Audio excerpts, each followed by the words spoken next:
La búsqueda de la justicia cósmica. Por Thomas Sowell.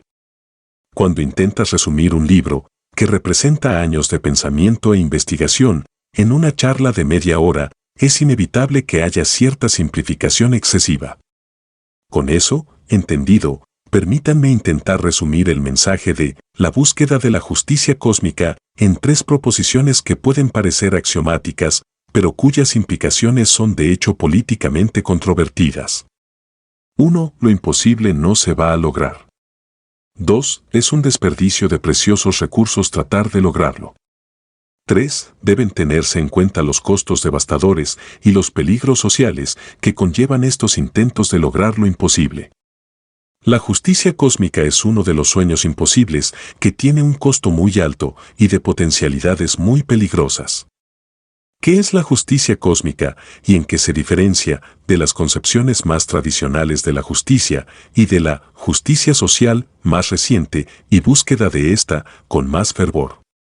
Los conceptos tradicionales de justicia o equidad, al menos dentro de la tradición estadounidense, se reducen a aplicar las mismas reglas y normas a todos. Esto es lo que significa un campo de juego nivelado, al menos dentro de esa tradición, aunque las mismas palabras significan algo radicalmente diferente dentro de un marco que se autodenomina justicia social. Palabras como equidad, ventaja y desventaja también tienen significados radicalmente diferentes dentro de los muy diferentes marcos de la justicia tradicional y la justicia social. John Rawls, quizás, resumió mejor las diferencias cuando distinguió la igualdad de oportunidades justas de la igualdad de oportunidades meramente formales. La justicia tradicional, la equidad o la igualdad de oportunidades son meramente formales, en la opinión del profesor Rawls y en la opinión de sus muchos seguidores y camaradas. Para quienes tienen este punto de vista, la igualdad de oportunidades genuina no puede lograrse mediante la aplicación de las mismas reglas y normas para todos, sino que requiere intervenciones específicas para igualar las perspectivas o los resultados. Como dice Rawls, las desigualdades inmerecidas exigen reparación. Una pelea en la que ambos boxeadores observan las reglas del Marqués de Queensberry sería una pelea justa, de acuerdo con los estándares tradicionales de justicia, independientemente de si los contendientes tenían la misma habilidad, fuerza, experiencia u otros factores que puedan afectar el resultado, e independientemente de si ese resultado fue un empate reñido o una paliza completamente unilateral.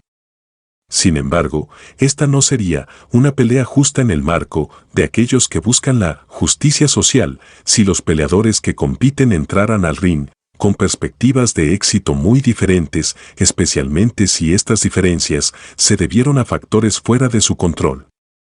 Presumiblemente, las amplias gamas de desigualdades inmerecidas que se encuentran en todas partes son culpa de la sociedad y, por lo tanto, la reparación de esas desigualdades se llama justicia social y va más allá de la justicia tradicional de presentar a cada individuo las mismas reglas y estándares.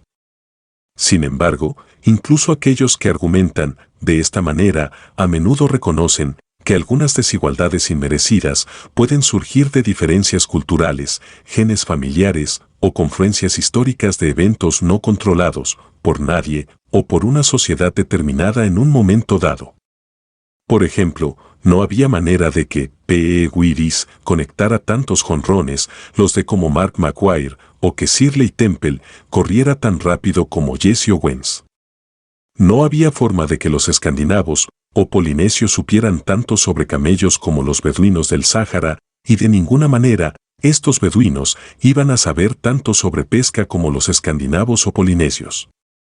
No había forma de que los escandinavos o polinesios supieran tanto sobre camellos como los beduinos del Sáhara, y de ninguna manera estos beduinos iban a saber tanto sobre pesca como los escandinavos o polinesios. En cierto sentido, los defensores de la justicia social son excesivamente modestos.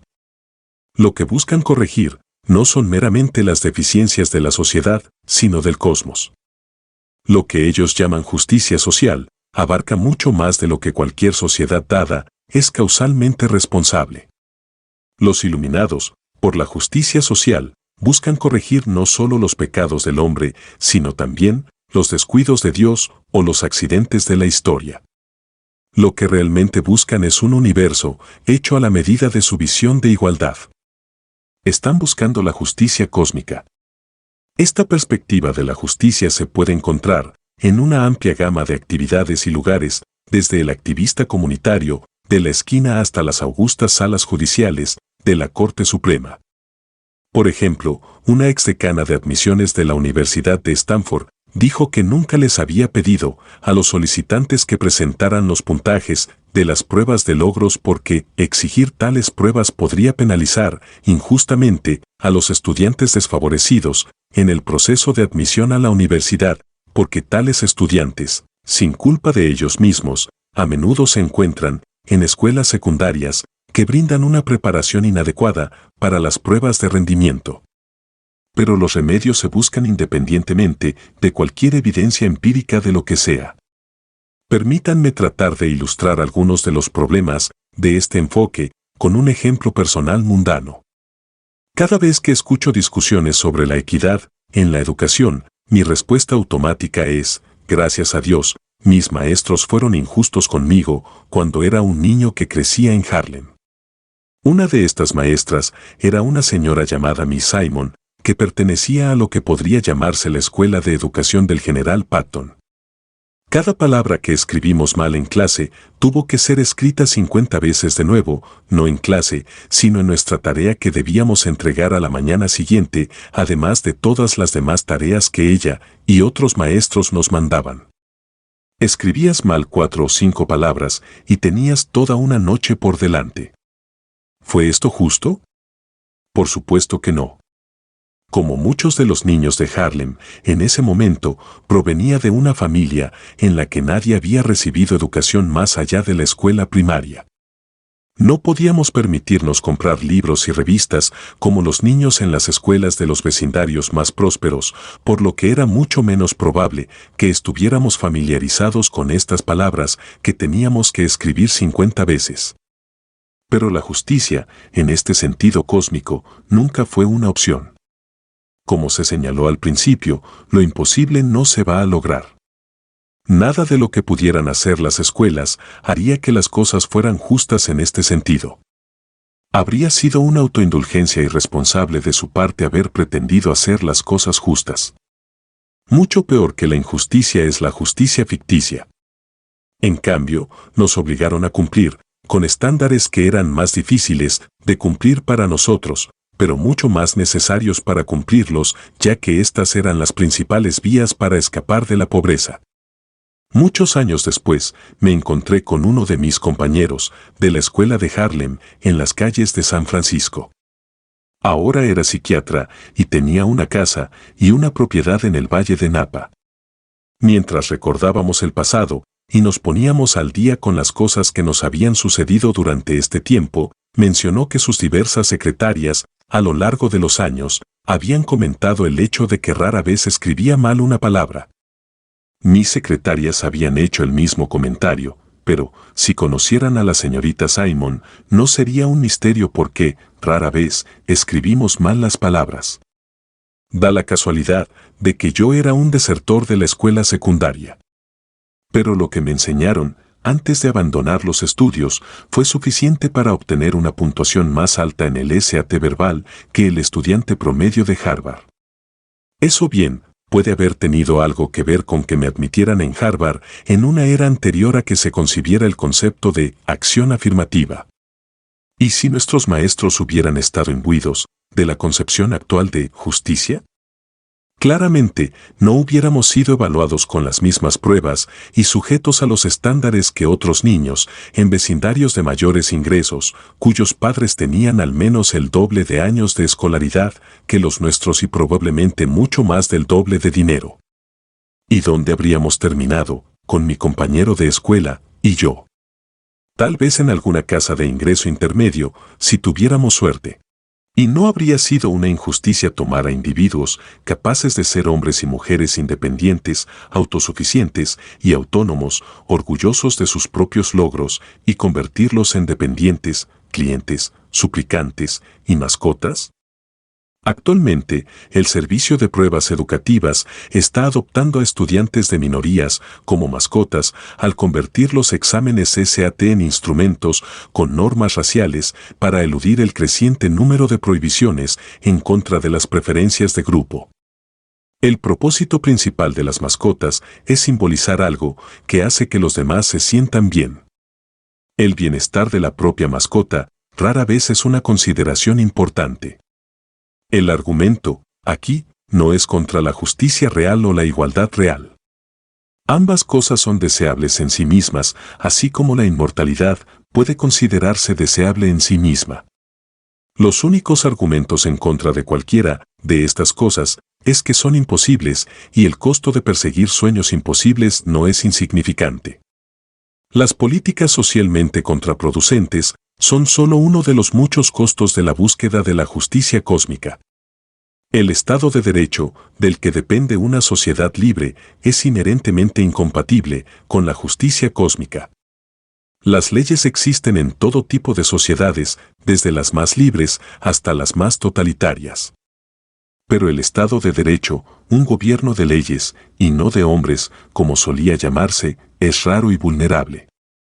No se puede reparar la mirada de desigualdades que impregnan la vida humana aplicando las mismas reglas a todos o aplicando cualquier regla que no sean las dispensaciones arbitrarias de quienes están en el poder.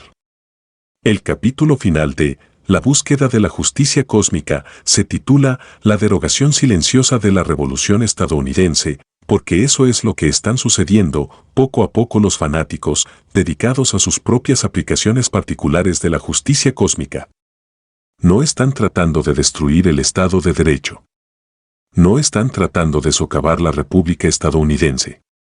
Simplemente están tratando de producir equidad de género, instituciones que se parezcan a Estados Unidos o mil otras metas que son incompatibles con el Estado de Derecho, pero corolarios de la justicia cósmica.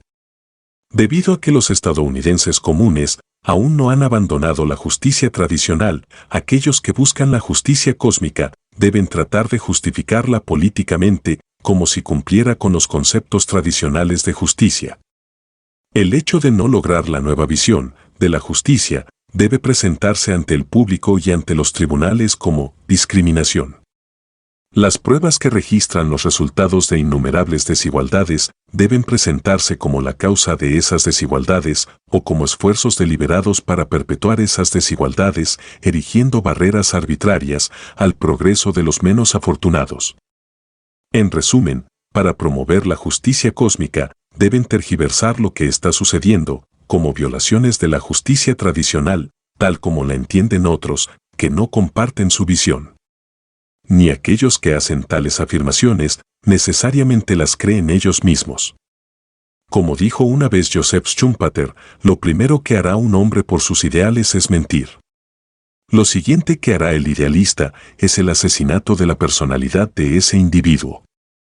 Se debe demostrar que todos aquellos que no están de acuerdo con esta gran visión o tienen intenciones malignas o sino defectos de carácter profundamente arraigados, deben ser cancelados, para usar un adjetivo acuñado en nuestros tiempos.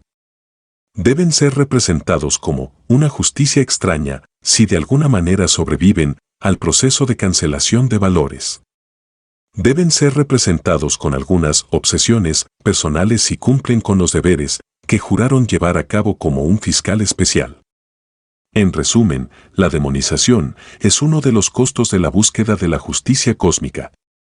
Las víctimas de este proceso no se limitan a los destinatarios. La sociedad en su conjunto pierde cuando sus decisiones se toman por difamación en lugar de por una discusión racional, y cuando el grupo de personas elegibles para el liderazgo se agota por el éxodo de aquellos que no están preparados para sacrificar su buen nombre o someter a su familia a las humillaciones en aras de agarrar las palancas del poder. Esta pérdida no es meramente cuantitativa, ya que aquellos que están dispuestos a soportar cualquier humillación personal o familiar por el bien del poder son las personas más peligrosas para confiarles el poder. En cierto sentido, aquellos atrapados en la visión de la justicia cósmica también se encuentran entre sus víctimas. habiéndose comprometido con una visión y demonizado a todos los que se oponen a ella, ¿cómo van a dar la vuelta a eso y someter esa visión a un escrutinio empírico minucioso y ni mucho menos repudiarla a medida que aumentan las pruebas de sus resultados contraproducentes? Irónicamente, la búsqueda de una mayor igualdad económica y social se promueve a través de una desigualdad de poder político mucho mayor. Si las reglas no pueden producir la justicia cósmica, solo queda el poder puro, como la forma de producir los tipos de resultados que se buscan. En una democracia, donde el poder debe obtenerlo, la aquiescencia pública no solo se debe violar o eludir el Estado de Derecho, sino también el Estado de verdad.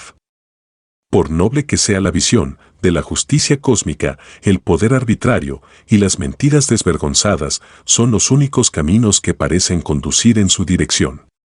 Como se señaló al principio, deben tenerse en cuenta los costos devastadores y los peligros sociales que conllevan estos intentos de lograr lo imposible. Suscríbete a mi canal. Muchas gracias. Espera más audios interesantes.